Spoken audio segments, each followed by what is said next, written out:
Dear students, कैसे आप लोग? बेटा सब खैरियत से हैं? तो बेटा सबसे पहले आप मेरे चैनल को सब्सक्राइब करें और बेल आइकन को भी प्रेस करें, ठीक है। और ये चीज़ करना लाजमी याद रखिएगा, भूलिएगा नहीं। तो आइए स्टार्ट करते हैं अपने टॉपिक को। तो हमारा आज का जो टॉपिक है वो है सबसे पहले कोऑर्डिनेशन एंड कंट्रोल का चैप्टर है हमारा, और टॉपिक है हमारा रिफ्लेक्स एक्शन। रिफ्लेक्स एक्शन किसे कहते हैं और ऑब्जेक्टिव्स जो हम इस टॉपिक में क्लियर करेंगे वो है रिफ्लेक्स एक्शन किस चीज़ का नाम है, वॉलंटरी एक्शन और इनवॉलंटरी एक्शंस किसे कहते हैं, रिफ्लेक्सार किस चीज़ का नाम होता है, और एग्जांपल्स को हम साथ में डिस्कस करेंगे। और एक छोटा सा क्लिप आपको दिखाऊंगा आज, जिससे आप इस चीज़ को और ज़्यादा अच्छे अंदाज से कवर कर सकेंगे, समझ सकेंगे।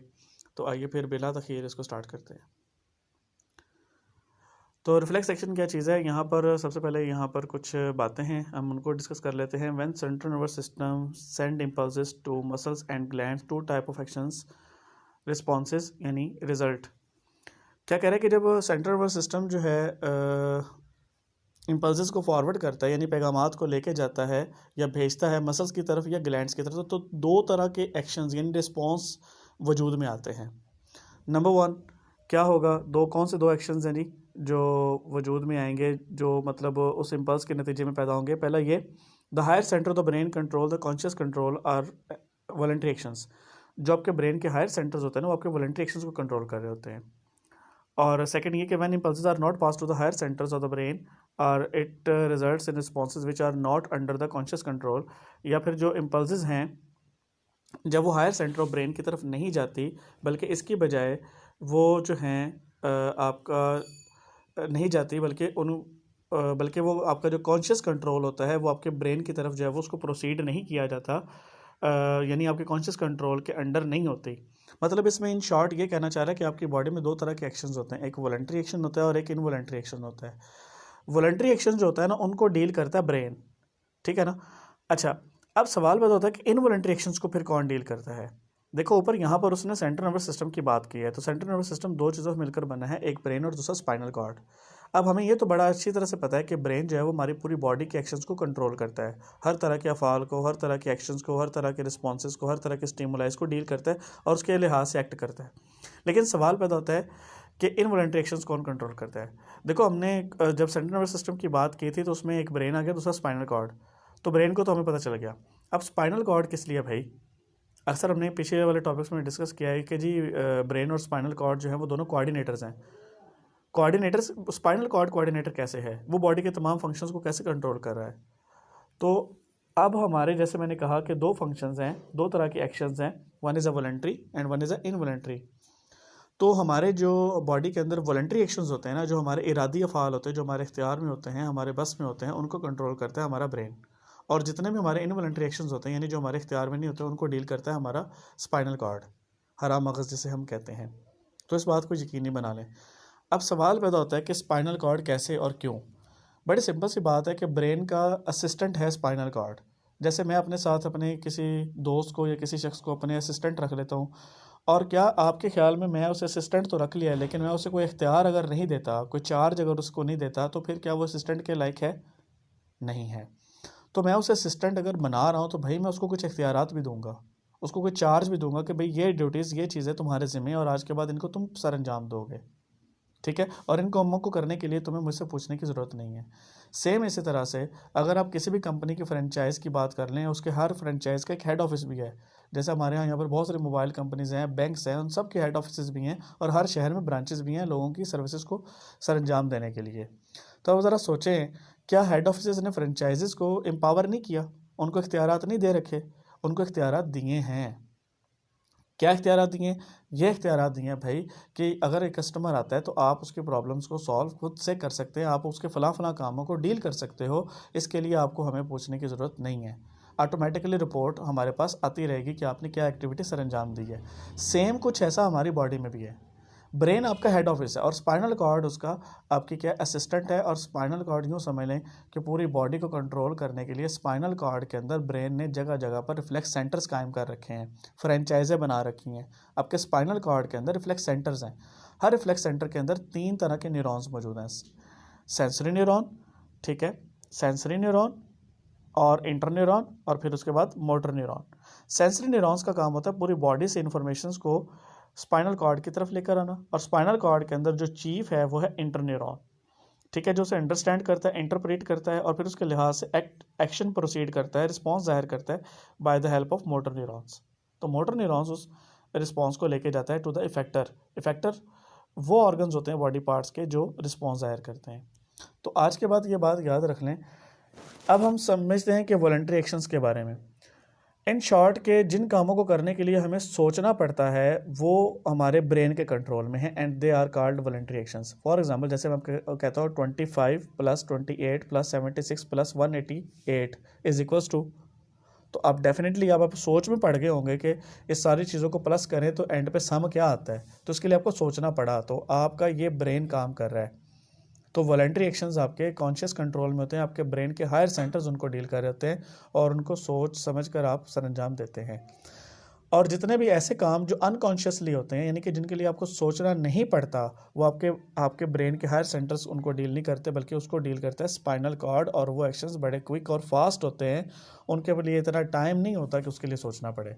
फॉर एग्जांपल, आपको बड़ी भूख लगी, आप किचन में जाते हैं और वहाँ पर एक खाने का बर्तन पड़ा हुआ है और वो बर्तन कहीं गर्म था और आपको इल्म नहीं था।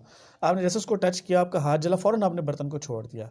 क्या आपने बर्तन को पकड़ने के बाद सोचा कि मैं इसे छोड़ूं या ना छोड़ूं, या हाथ को जलने दूं? बिल्कुल भी नहीं। फ़ौरन आपके ज़हन में ऐसे कोई बात नहीं आई, ऑटोमेटिकली आपने हाथ को पीछे खींचा और अपने हाथ को जलने से बचा लिया। तो ये जो एक्शंस होते हैं, इन सेक्शंस को हम परफॉर्म करता है कौन?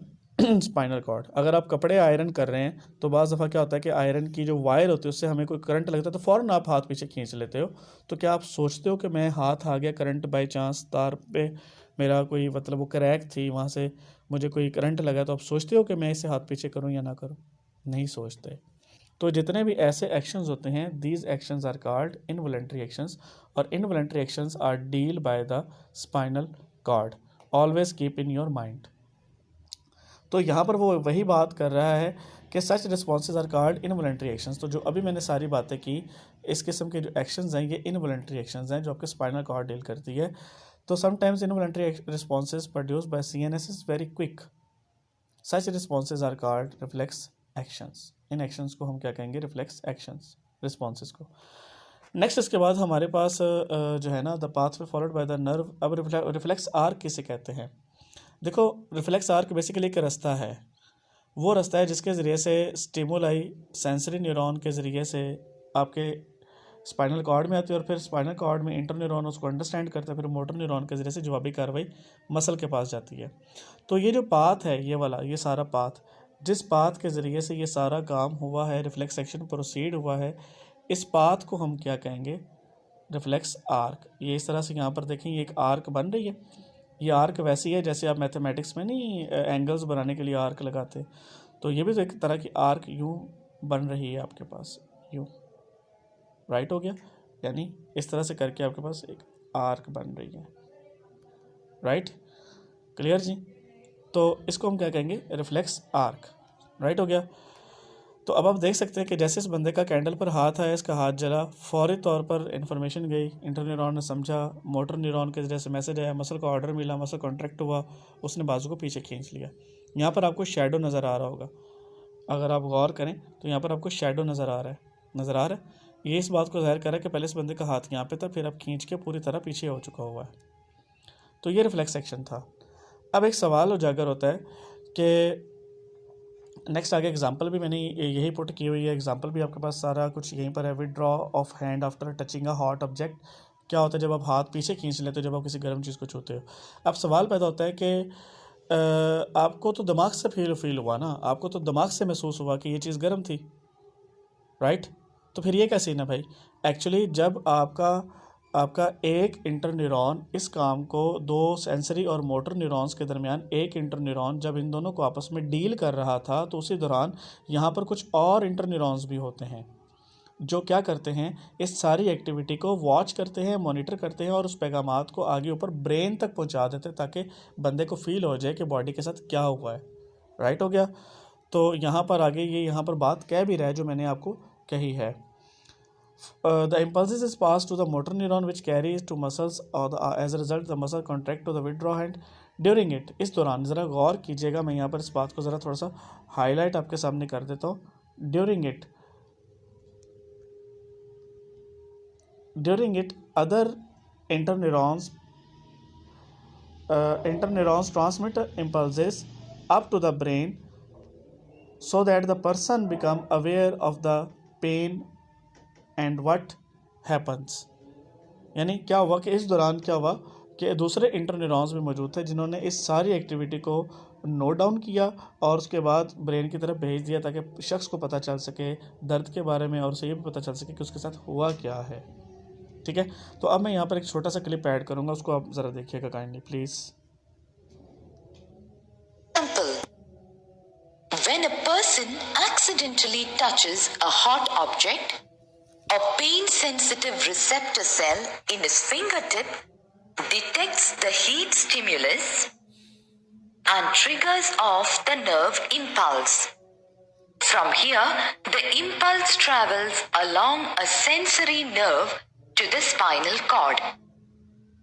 The message is processed and the response is generated in the spinal cord itself. Then, this response travels down through a motor nerve to the muscles of the arm.